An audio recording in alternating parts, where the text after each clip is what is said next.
All righty, Okay. so we are ready to begin this evening. Drina Nemes, like I say, will be running our book club discussion, and I didn't know if anybody had any messages they wanted to say now prior to getting into the meat of things. All right, and I'm going to Okay. mute myself, and Drina, please go ahead. Okie doke. Hello, everybody, and good evening, and welcome to this. This is our third book discussion for season 5. And this is such a wonderful book, The Big Year. And the subtitle is pretty important too, A Tale of Man, Nature, and Fowl Obsession by Mark Obmascik. Okay, let's see here. If you haven't read the book, if you haven't seen the movie or one or the other, please, I hope you just enjoy the discussion tonight, and perhaps you may want to read the book and it may spark you onto other things. If you haven't seen the movie, it's a lot of fun. Well, let's talk about the author first, Mark Obmascik.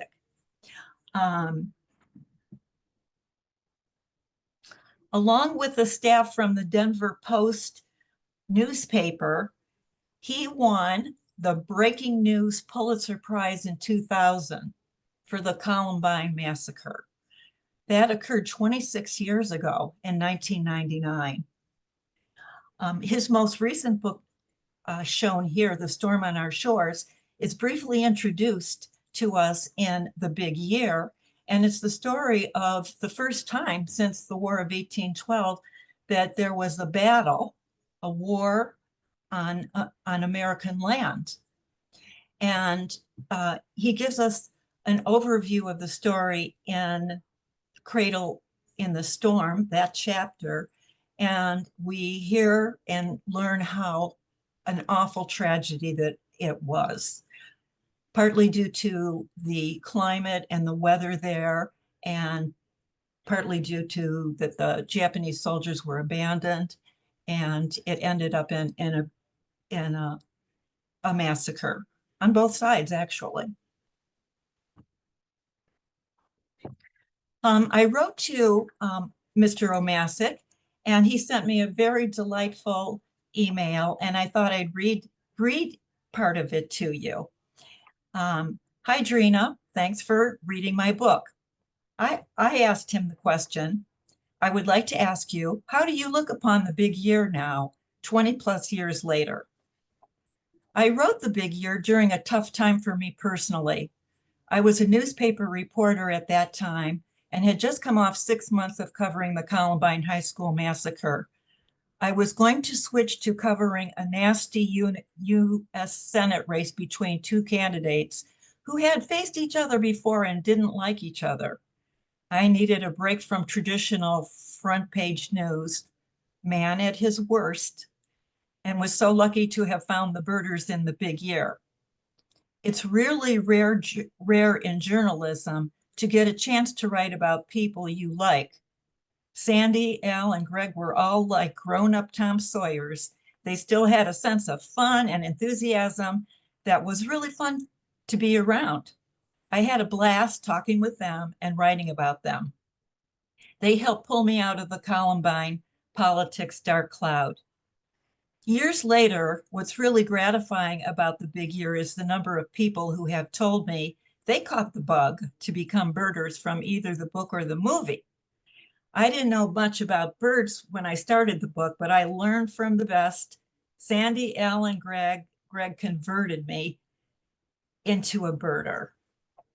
And I asked him if he kept a life list, and he said yes. For a while, I was trying to build a US list, but then kids and work changed my priorities. Lately, I focus more on building a list in my home state of Colorado and home county. At some point, I hope to join the ultimate weirdo club for Colorado listers. People who have climbed all 54 over 14,000 feet mountains and have seen at least 400 birds. I've got the mountains, but still need about 50 birds. We don't get warblers like you do in Ohio. Have a blast. That was just such a nice and delightful letter. Another book he's written is called Halfway to Heaven, My White-Knuckled and Knuckle-Headed Quest for the Rocky Mountain High. And this is about his adventures climbing those 54 peaks over 14,000 feet.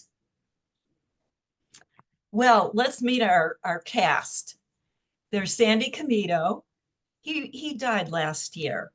I was trying to figure out when he was born, and it seems like it's in the early 30s.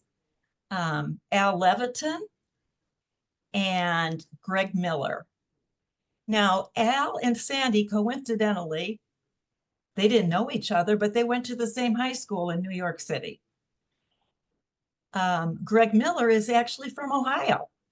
He was born in Holmes County, and which is so traditionally Amish. He was Mennonite, but the whole culture had a great effect upon him. So we have these three wonderful guys. And I think the author does a really nice job of giving us an overview of their growing up, their introductions to birds, how they became obsessed with it, and a little bit about their life stories, their foibles, their quirks, their personalities, so that we get to know them and come to like them. So there are many books written about big years, and actually, is it a genre? It probably is a genre.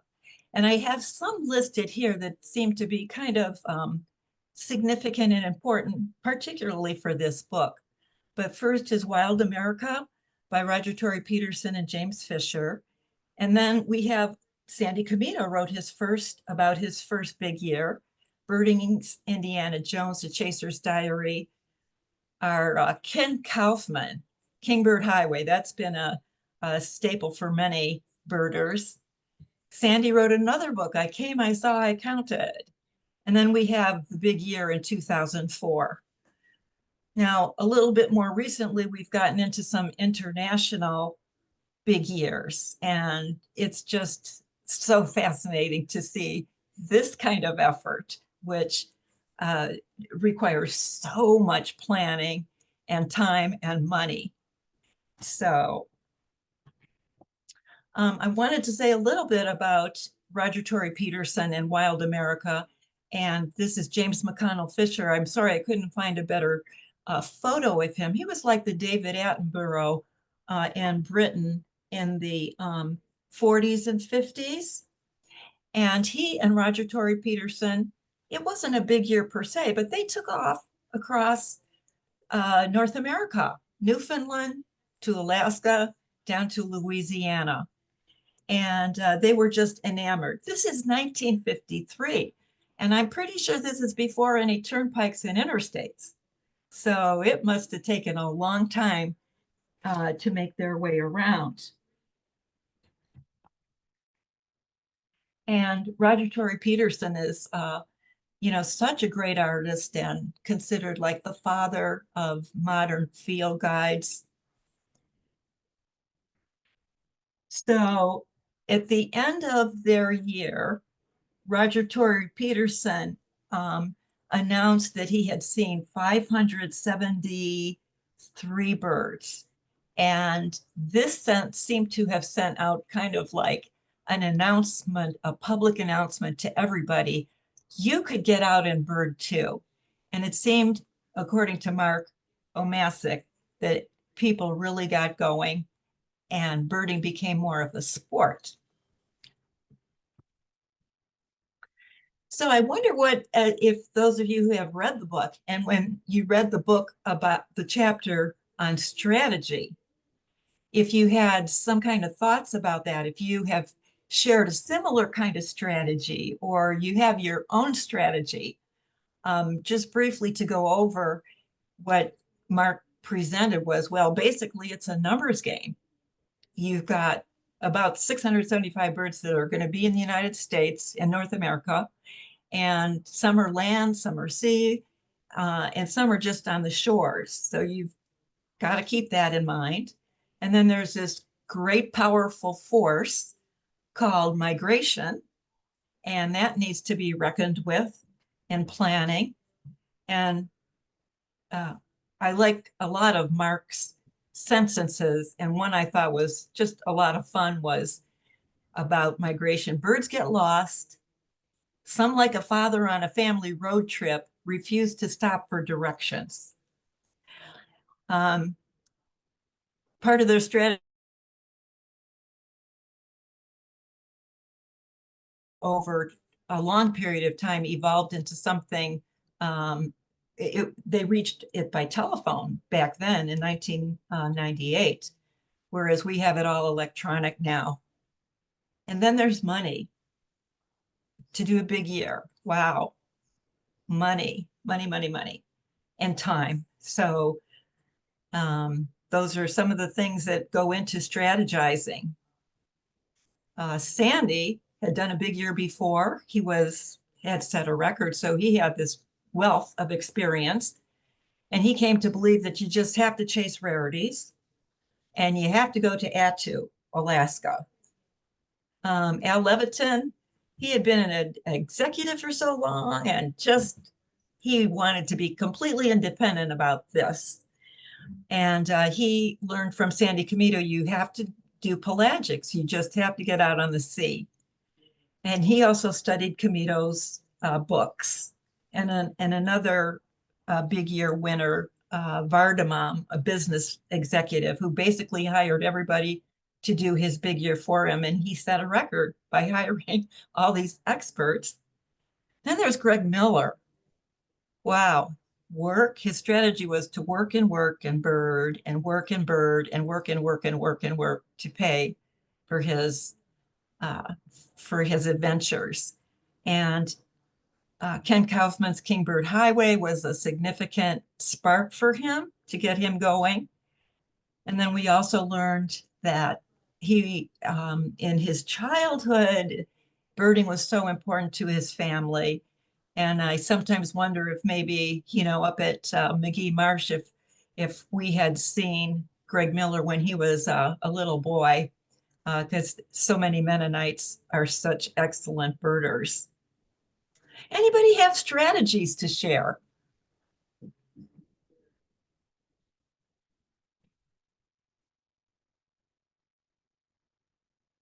Again, if you want to add your comments, please unmute yourself and just introduce yourself. And by the way, this is Nancy Howell. And please, we'd like to hear what you do if you go out and bird. I don't happen to be a chaser. I would love to get to 𝑇ℎ𝑒, but I really enjoyed learning about the backgrounds of these three. That was really one of the most fun parts of the book. Just my 2 cents worth. Yeah. I think the author did such a good job of giving, a good overview to give us a real good sense of their personalities and their life. And both Al and Sandy grew up so poor during the Depression. And I was glad to see that both of them had found success and they were able to enjoy the bounties of their success after having gone through the Depression. This is Sue. With my strategy, I guess I don't really have a certain strategy, but I think it's fun to bird with groups, some of the Audubon groups, that's enjoyable. And then sometimes to bird by yourself, close by. And then with a eBird, it's nice to see what birds are out there. So I've set it up so if there's a rarity, I get the email on a rarity, and then possibly if it's something I want to go see, then I'll go check it out. And if it's something local, like within my county, I'll have it set up for every hour. So if Oh, cool. if it's something really good and I want to go see it, I'll go out. But it kind of depends. I do the biggest birding is during the migration time, but that's kind of what I do. This is Michelle. I've never done a big year or have even thought about it, but if I were to decide one day, I think first it was good to learn through this book that it's not just a big year for North America. You could also do it in county, you could do it in state. So it might be worthwhile to practice with those smaller localities before going on to do a legit big year. Yes. Mhm.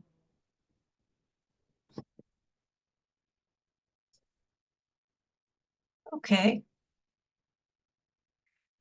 Well, the book begins January 1st, the first day of their big year. And we learn that right away, I mean, Sandy Komito has left New Jersey. He is ready to go in Patagonia, Arizona on January 1st. And he has heard about this Nutting's flycatcher. He makes his way to Patagonia and he is able to find it. So he's off to a good start. And Al Levantin lives in Aspen, Colorado, beautiful Aspen, and he loves to ski. His first day he spends birding and also doing the thing he loves so much is to ski. And he does some birding while he's skiing. Now, he saw quite a few birds that day, but what I found so remarkable was the event where he found 300 rosy finches in a tree on that first day. And apparently the sun was shining, so there was an iridescence to them. So that seemed like such a wondrous thing to happen on his first day. And then it's 4 o'clock and he heads off to Texas. So he had his day planned. He really was on the go his first day. For Greg Miller, I couldn't quite tell if he birded actually on January 1st because it seemed like his first talk of birds was he had been at work and was kind of like, I got to get out of here. And he worked as a programmer and code writer and was trying to deal with Y2K issues, had lots and lots and lots of work to do. But he gets out and he's pleased living in Maryland. He gets to the Chesapeake Bay and he sees a Bonaparte skull. And so that tickled him. He was happy about that.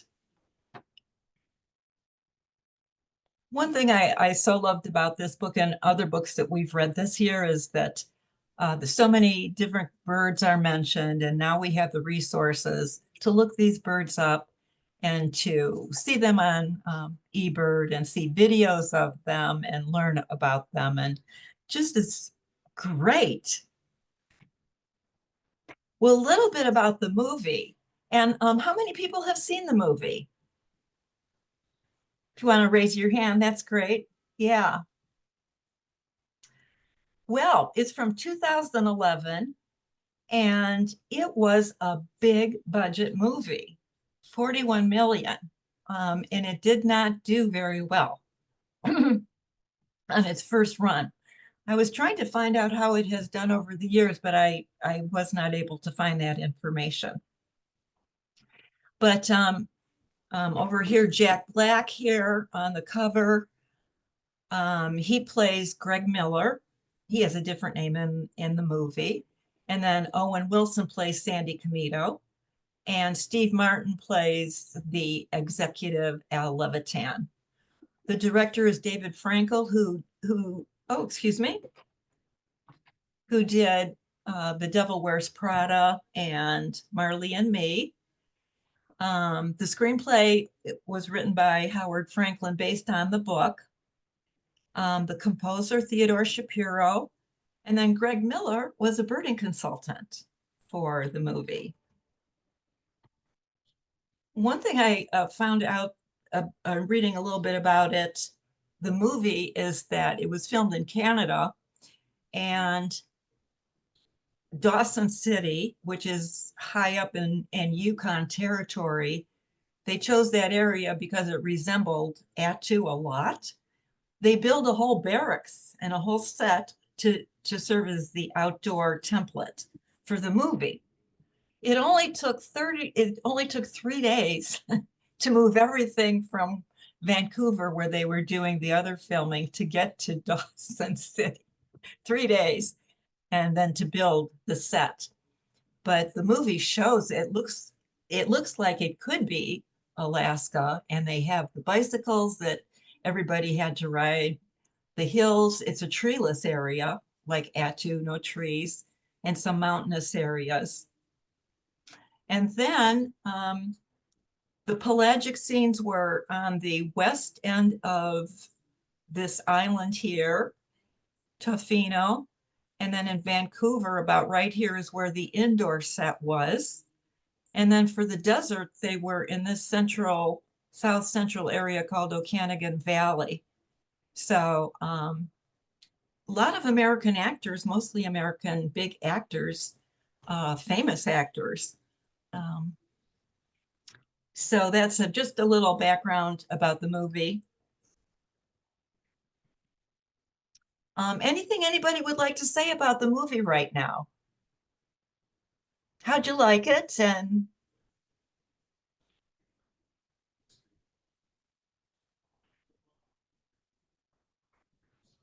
Drina, this is Cindy. I Hi, also Cindy. had trouble finding the book, and so I didn't get it in time to finish the book.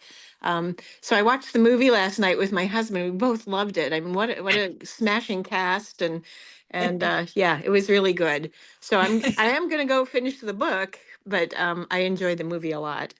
Uh-huh.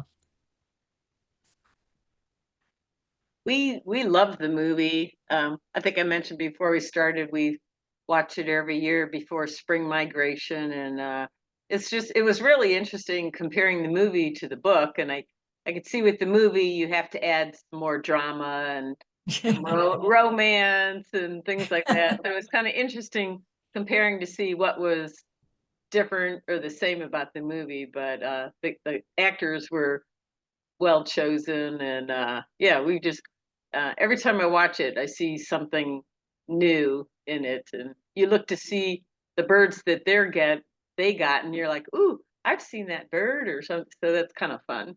But yeah, we really enjoyed it.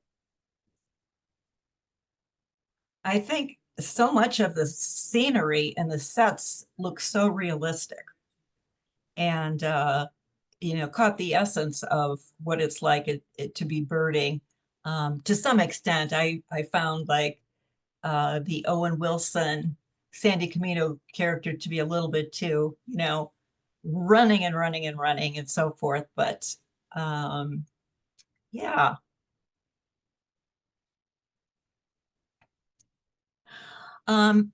Well, earlier I had mentioned a little bit about the subtitle, Man, Nature, and Obsession. And throughout the book, there are so many examples of where being a human being with the quirks and foibles that we have, and then nature, and then the obsession of birding kind of converge into some situations that are, in a way, could be hilarious, but also dangerous. So one of those situations, I thought I would go through one for each of the characters. Sandy Komito has a Lincoln Town Car in New Jersey with a license plate of a bird skua. But he rents one here when he's out in Colorado. All he wants to find is this sharp-tailed grouse. And his goal is to get to the lek where the birds will be doing their dancing and flirting and romancing. So he is up at very early in the morning. He gets up at 3:30. He makes his way. It's winter. It's 16 degrees. He gets stuck in a 10-inch rut. And his Lincoln is stuck there, and he doesn't know where he is. He's not dressed for the weather, but he makes his way. It takes about at least 15 minutes before he hears a cow. So he knows he's getting near somewhere. And he has somewhat of an adventure with the person in the house who doesn't want to answer the door. And but he manages to be able to communicate with the guy in the house, a cowboy. The cowboy is not really willing to help him at the moment, but then he agrees to and gets his chains out in his truck or tractor. And of course, a Lincoln town car is not meant to really be pulled around like that, but they do find a way to use a chain and pull him out of the rut. And Sandy Komito then wants to give him a tip and opens up his wallet. He was going to give him $50, but he doesn't have any 50, so he has to give him 100, which is what he had. And for Sandy Komito to have to give up any extra money is probably a little painful. So, but that situation was, there was some danger there that it was so cold, he wasn't dressed, and he could have been quite isolated. And this is, before really cell phones. This is 1998. And so the movie does show them using cell phones and the internet and so forth to get their information, but that didn't happen in 1998. And then we don't really know. I'm assuming that he did see the sharp-tailed grouse, which is, really a neat looking bird there, but not sure if he actually saw it. And then Al Levantin is in Big Bend, Texas, and his wife has been kind of after him, like, be careful, go birding with somebody. And he is obsessed with getting the Colima warbler. And it seems like because of El Nino, it's wetter than usual, and which is something that Colima warblers like. They like a more moist rather than a dry environment. So that's in his favor. But what happens? He comes across a lion, and a mountain lion, and he stands up to the lion pretty well, it seems. And so again, a very dangerous situation. He had been alone. It turns out okay. He even said that the Colima warblers after this were anticlimactic after having an event like that. Does anybody want to say anything about the lion event in the movie? If not, it's okay. I was just wondering if anybody had any thoughts about that.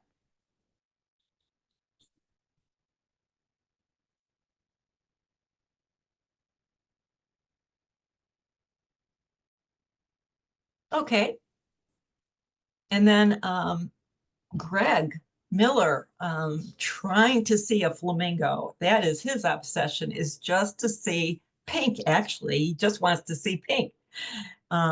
So he makes his way to the Everglades, and he feels really good about getting a canoe instead of getting on a trail and probably getting bitten by mosquitoes. Since they seem to love him, he has a tendency to just not be able to keep mosquitoes away from him. So he gets in a canoe, and he hasn't been in one for a long time. Seems to be kind of working okay. He doesn't have to work too hard. And then he realizes later, well, the water was about 1.5 feet, and then it's about 1 foot, and then it's about 4 inches, and the tide is going out, and he's going with it. So when he fortunately, he sees the flamingo, that he turns to go back, and now nature is really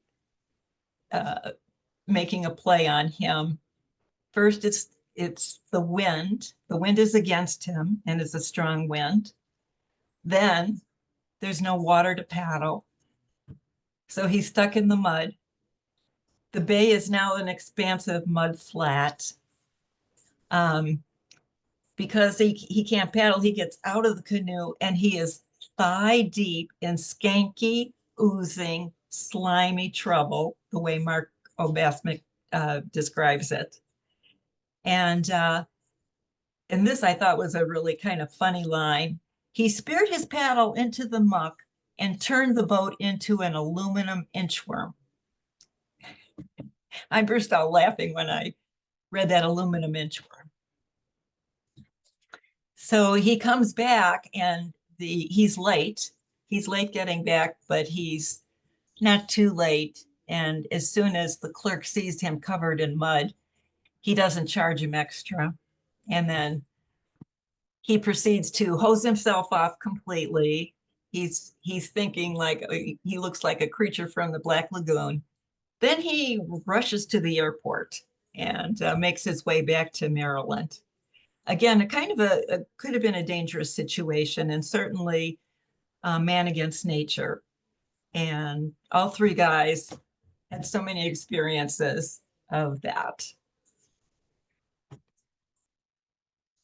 So we find out how important it is to go to Alaska and how important it is to go to 𝑎𝑡𝑢.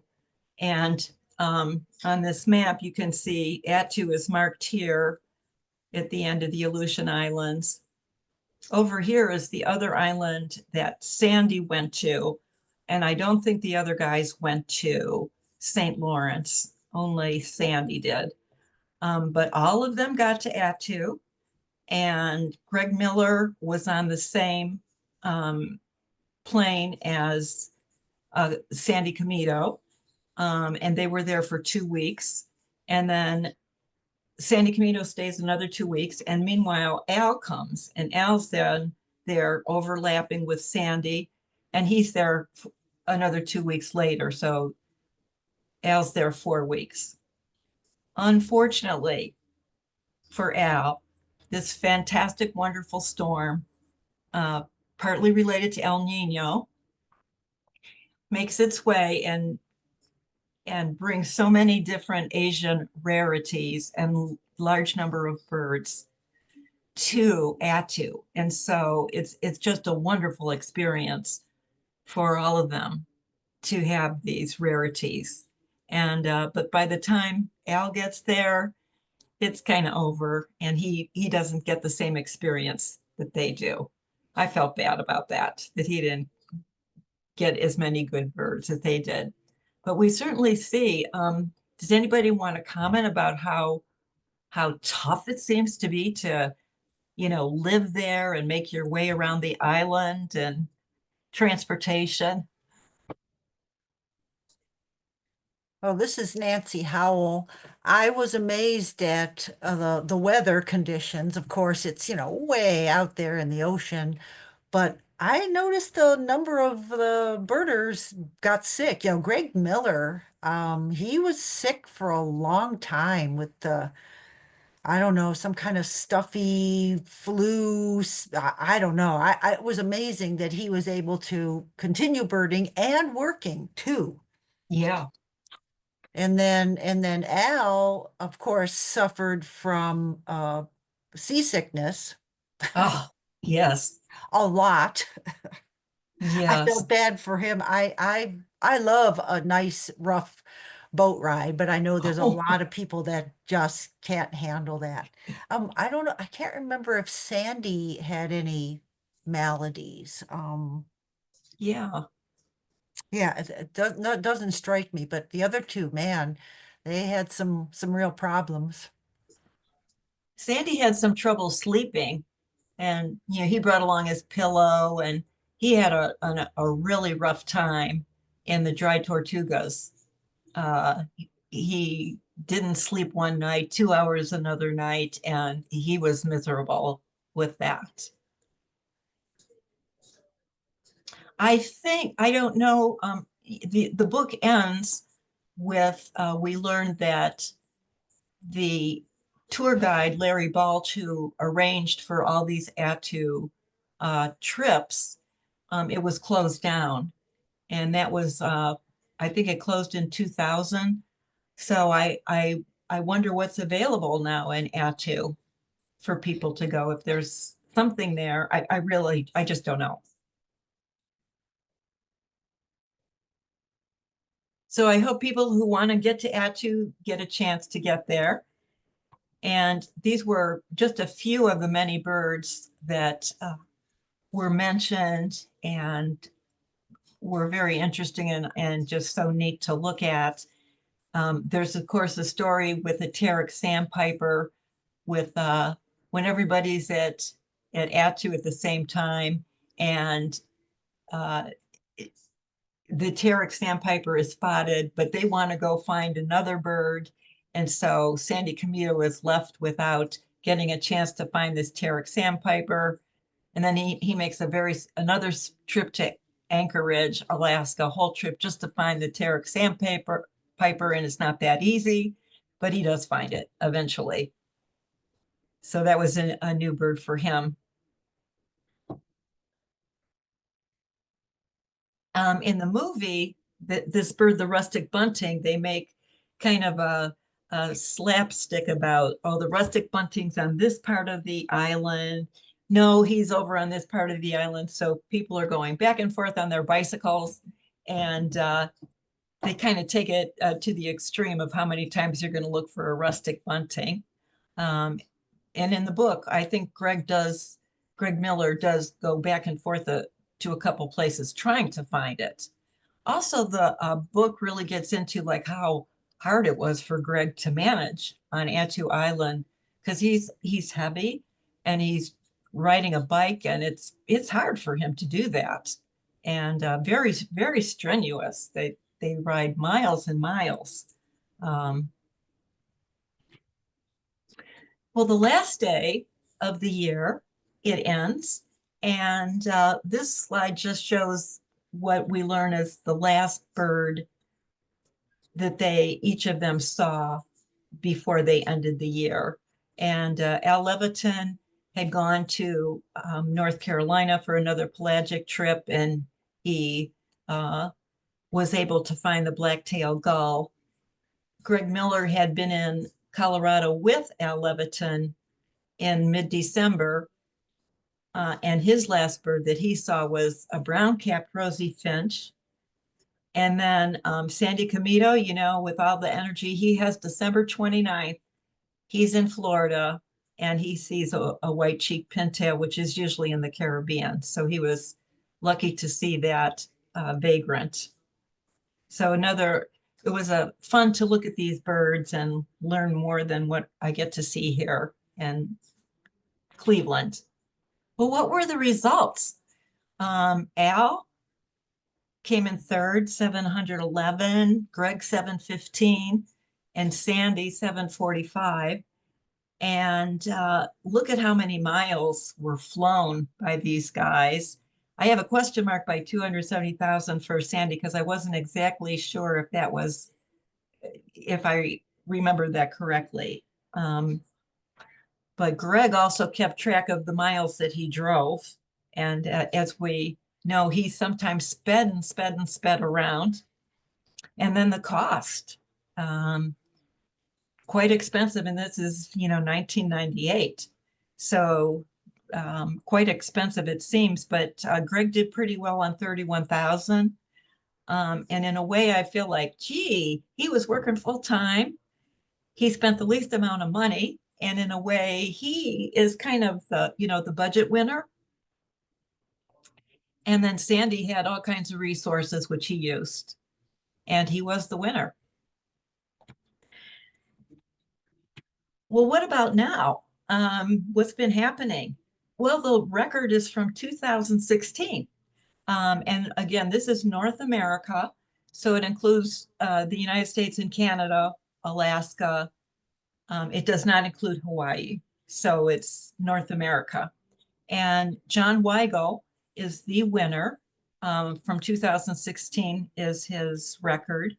And he was born in the United States, but moved to Australia at some point. And he's basically, an Australian. He does a big year in Australia too. So he knows a lot of birds. So you see, from 2016, that record is still holding at 784.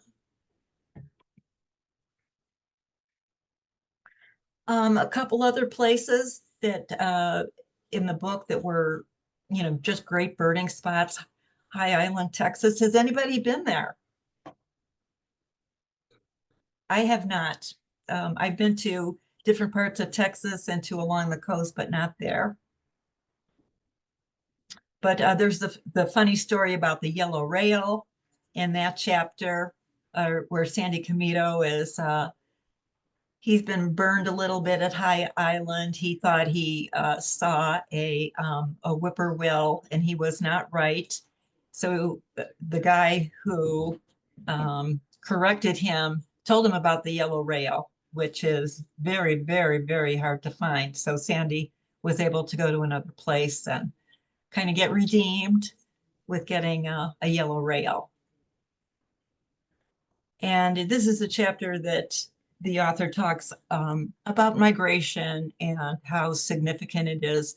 He features a little ruby-throated hummingbird trying to make his way across the Gulf of Mexico, and he lands on High Island. And it sounds like each of them, all three guys are there at about the same time. And then the dry tortugas was another place. You just like kind of have to go there to get some different kinds of birds that you're just not going to see elsewhere. And so each of them had some difficulty in the dry tortugas. Greg Miller only had a can of Spam, and so he was not well prepared. He got lucky and met some girls who had shrimp and some alcohol, and so he didn't go hungry that night.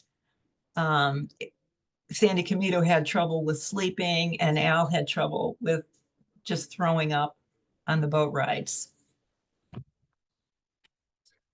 So that brings us to the end of the slides. Is there, would anybody like to comment about anything?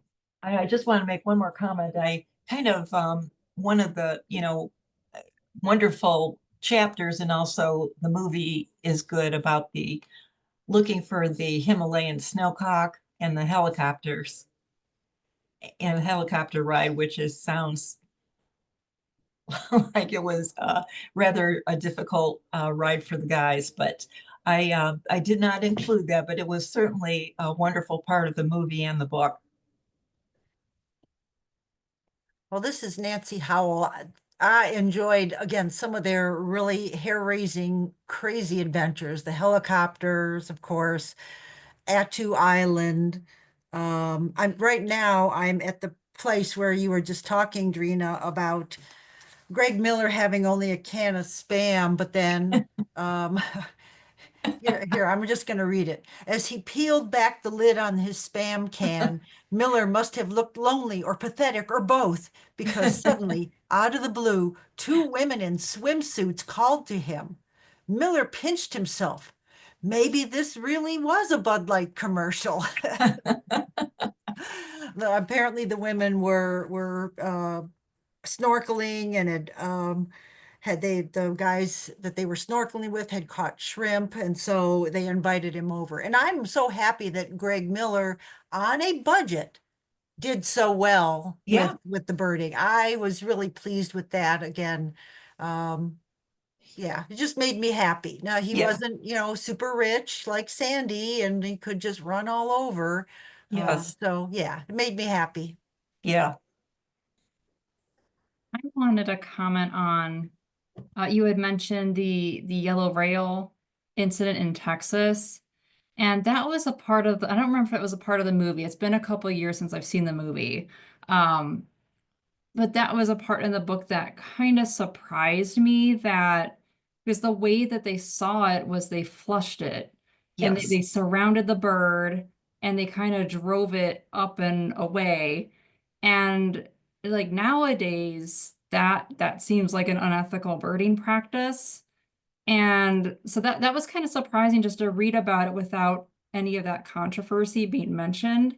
So I was wondering, people that have been birding a while, was that more acceptable maybe back in the 1990s, and maybe there's just been more education around ethical birding practices, that maybe that's just not, that kind of behavior isn't as prevalent anymore. I was just curious. Yeah. I was surprised at that too. I felt bad for the bird, and they used the term terrorize. They were going to terrorize the bird. It just felt bad. Yeah, I don't know if it was more acceptable or if it was like, again, I'm kind of reading between the lines, Mhm. did these people pay enough that they could do this and get their bird? Yeah. Right. Pretty sad. See, I don't care for that kind of stuff, but Yeah. It was myself. just, yeah, it was just so surprising that it seemed like all of them were in on it. Like this big group of people went and did it. Like, Yep. yeah. Yeah. I had the sense that the three main characters were really, honest about their birding. Mhm. And that was, just like, just really, really good, like birders, just be honest about what you see. And I was reading the note by the author at the end of the book, and I like what he said that when he was conducting these interviews with the three, his approach was to trust but then verify. So yeah, he trusted what they were saying, but he also he Mm-hmm. listed a whole bunch of people that he double checked with Mm-hmm. to make sure that the facts were straight. And not that any of these three would intentionally lie, but Yes. sometimes you recall events a little differently, when you're looking back through the Yes. lens of time. So I appreciated that, that he had a quest for truth as he was writing Yes. this book. Yeah. He's a journalist. Mm-hmm.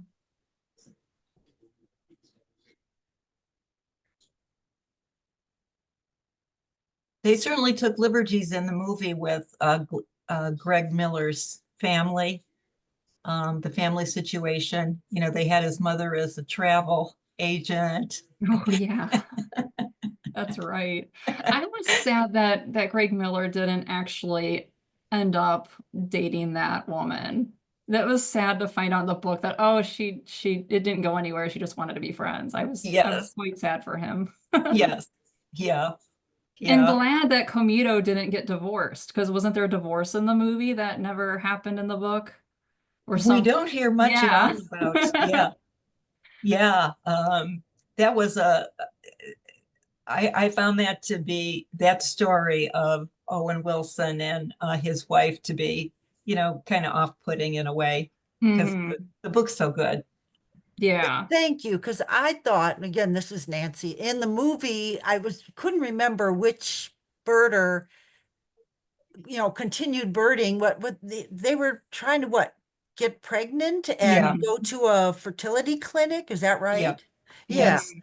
because all I remember in the audience when, he was supposed to show up, or he Yeah. did show up, or he was just in the parking lot and a rarity came and he went to chase the rarity, and I think the whole audience went, "Oh." Yeah. Oh, Yeah. So yeah. it was nice that in reality in this book, it seemed that everyone had like the two men had full support of their wives and they thought about them. At least I know Al did. Like he was missing Yes. his wife, throughout the year. So that was nice to see. And I recall that Greg's father in the movie, he wasn't supportive at first, but in real life, he was actually a birder and they bird together and he encouraged him. So that was nice. Yes, for sure. So I totally see why they changed the names for the movie because deviating that much from the actual story, like I would hate it if someone made a movie about me and said that, yeah, she got divorced and and I Yeah. didn't. So Yes. that makes total sense. Yeah. Oh, okay. Anything else?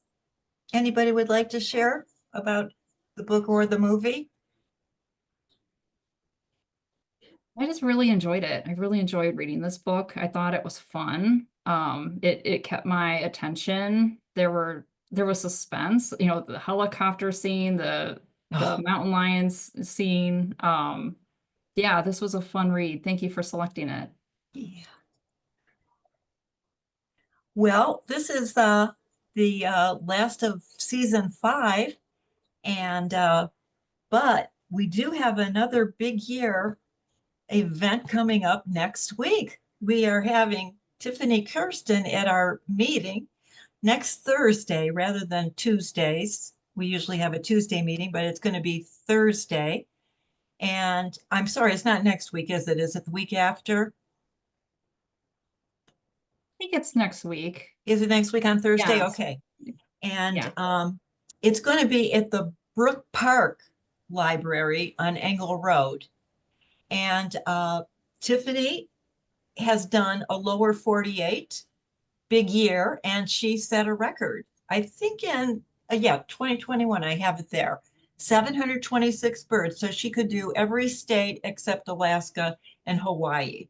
So that is a tremendous number of birds to be able to see in just 48 states. So that we'll be able to continue our enjoyment of big year genre. So thank you, everybody. I enjoyed preparing the presentation tonight and reading the book and watching the movie and sharing it with you. Well, Drina, thank you ever so much for this. And I'm so glad that you brought up this slide with next month's speaker. And really, folks, we do hope that you can attend. I've heard that she's a dynamic speaker. And so we really hope that you could attend. You can see Thursday, May 8th, 7 o'clock at, as Drina said, the Brook Park branch of the Cuyahoga County Public Library. And we will have it on Zoom. However, it is not going to be recorded. So for those of you who do the Zoom thing, again, join us at that time. And but we will not be able to record this particular program. All right. Well, Drina, again, thank you ever so much. Okay. And friends that joined us, thank you ever so much for this evening. Enjoy your birding this spring, whether it's in your backyard or chasing rarities. We hope to see you at our next speaker series. Keep posted with our Western Cuyahoga Audubon website, www.wcaudubon.org. Lots of good stuff going on all the time. Thank you again. Have a good evening. Thank you. Thank Good you. night. Good night. Good Good night. night.